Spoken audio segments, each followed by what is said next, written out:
Hello and welcome. Today we are going to continue with our chapter Rights from the second book Political Theory. Under this chapter, we have done earlier that rights are the legal claims which are entitled to the citizens as individuals and as human beings. One of the idea given by human dignity by Immanuel Kant, he explained that everyone should be treated as individual and we should treat others as individuals in the same way as we would like to be treated ourselves. And we should also make sure that we don't treat the other person as means to our ends. Because of our advantage, our profit, we should not treat any other person. We should treat themselves as a human being who is having a dignity. The scope of human rights is expanding day by day due to various challenges in the society. For example, ozone depletion, heat increasing, and decrease in the forest. Today, we will start with our legal rights and the state. What are legal rights? Legal rights are those rights which are recognized by state and which are enforceable, and these are run with the support of the government and the laws. The first feature of legal rights is that they are written in the Constitution. As with the Constitution of America, a Bill of Rights is enshrined in the constitutions of many countries.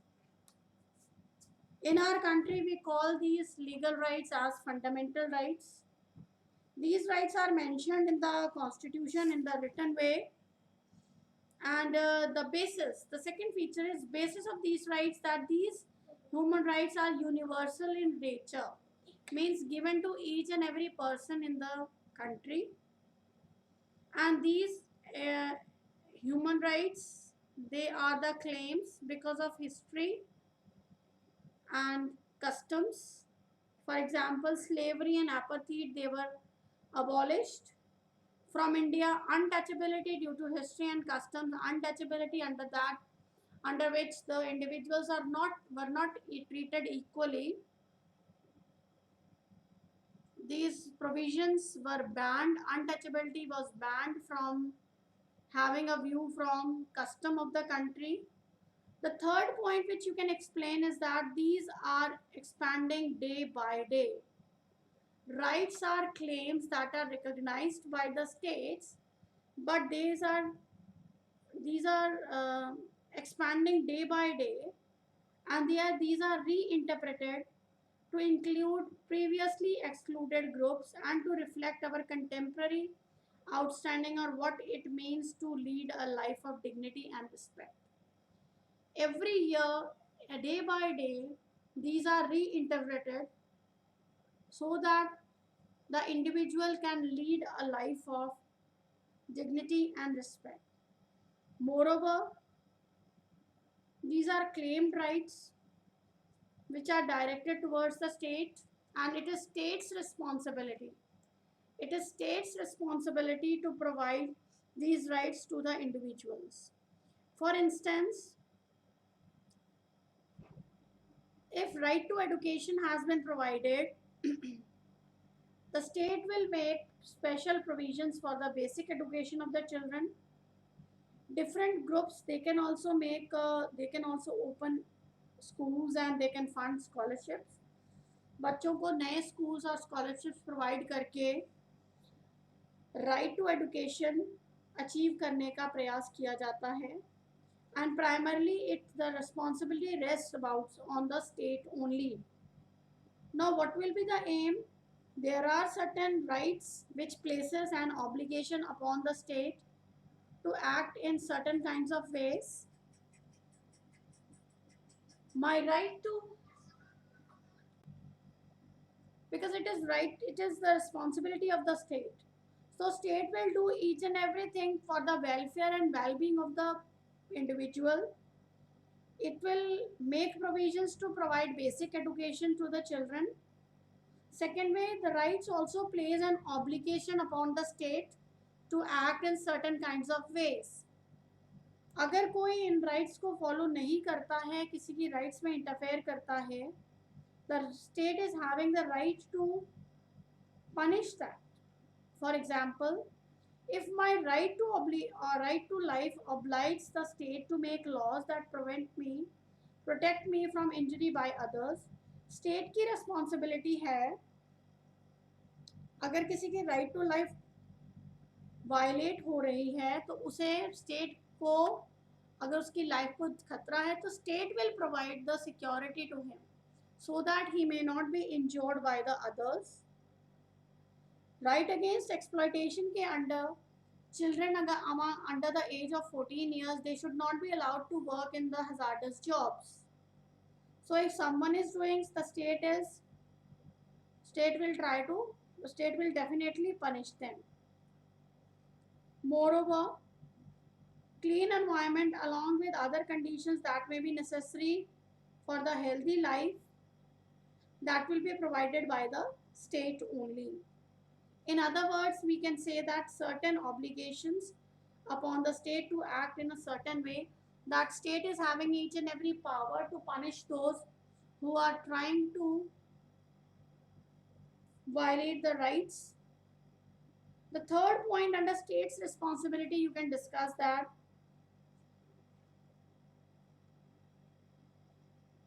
rights not only indicate what the state must do, but they also suggest what the state must refrain from doing. State कई लोगों को कई चीजें करने से मना करता है, उनको रोकता है, जैसे कि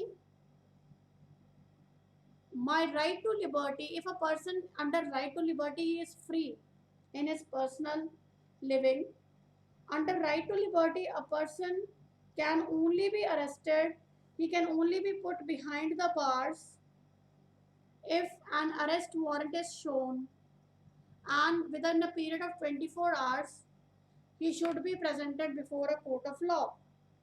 उसको जज के सामने पेश किया जाना चाहिए within a particular span of time, and an arrested warrant should be shown. So it is state responsibility to provide the arrest warrant to the police authorities if we are going to interfere in the right to liberty of an individual, and state must refrain from doing so. State की responsibility होती है कि police is required to produce that arrest warrant before taking someone away from his house. So state works, and the authority of the state is exercised without violating the sanctity of the individual life and liberty. State अपनी authority का इस्तेमाल किसी individual की life और liberty को बिना violet किए करेगा, and it while enforcing the laws, the state can also use the force. But today sovereign states always think about the sake of the individual, कि एक इंडिविजुअल के भले में क्या है, what is their well-being. It will always work for the well-being of the individual, and the rulers are always accountable for their actions to the people, and state will always ensure the well-being and good of the people. State की responsibility है कि वो लोगों के लिए rights को forcibly implement करे, उनके वेलबींग के लिए काम करे, उनके गुड के लिए काम करे. Let us start with the kinds of the rights. The first kind of right is political right. Under that, a person is having the right to vote, right to participate in the political process, right to contest the elections, right to elect the representatives, right to form political parties or join them. Under civil liberty, that is one of the part of political rights only, right to free and fair trial. अगर कोई व्यक्ति arrest हो जाता है, free और fair trial उसे मिलना चाहिए.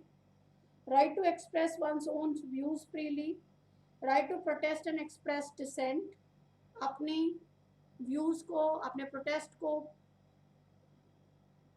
शो करने का अधिकार, एक्सप्रेस करने का अधिकार, अपने डिसेंट अगर आप किसी से डिसएग्री हैं तो उसको शो करने का अधिकार.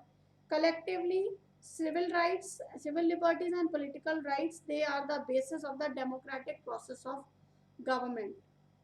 These rights always protect the well-being of the individual, and they make the government accountable by giving greater concerns to the individual. Whatever is good for the individual, the main stress is given on that. And nowadays political participation के साथ साथ the needs for the basic needs of food, shelter and clothing and health are also being met. The persons who are living in the on the pavements, they are struggling to meet their basic needs. उनके लिए भी कुछ, उनके लिए political process में participation करना उतना important नहीं है. उन लोगों के लिए उनको एडिक्वेट वेजेस मिल सके, उनकी बेसिक नीड्स फुलफिल हो सकें. These are the economic rights which the persons should get. In some countries, लेकिन कुछ countries में ऐसे भी प्रावधान हैं, the citizens who are having low income, they receive housing and medical facilities from the side of the government. Unemployment लोगों को minimum wages उनके तय कर दिए जाते हैं so that they can meet their basic needs. In India, if we see, government has launched a rural employment guarantee scheme. So these were the economic rights. लेकिन जो लोग इकोनॉमिकली, लास्ट चैप्टर में भी मैंने आपको समझाया था, इकोनॉमिक राइट्स का उस समय तक फ़ायदा नहीं है. पॉलिटिकल राइट्स का एक इंडिविजुअल को उस समय तक फ़ायदा नहीं है जब तक वो इकोनॉमिकली वेल ऑफ ना हो. Now a new tradition, and in addition to political and economic rights, there are certain recognition given to the cultural claims of the citizens. Under cultural claims, primary education mother tongue में देने की बात हो रही है according to the new education policy. Also the primary education will be imparted in the mother tongue that has been launched in 2020 new education policy. The right to establish institutions for teaching one's language and culture, they are equally important to lead a good life, to lead a dignified life.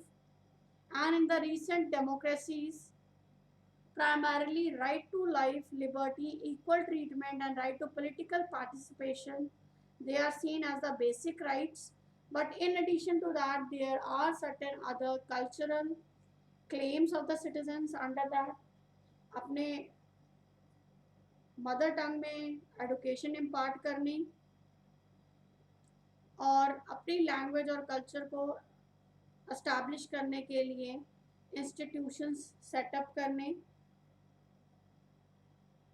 So these were all cultural claims में. These were all the things which we have to discuss. Just let us think, we will discuss in our online class. This is all with today's point. Thank you. Have a nice day. Stay at your houses and stay safe.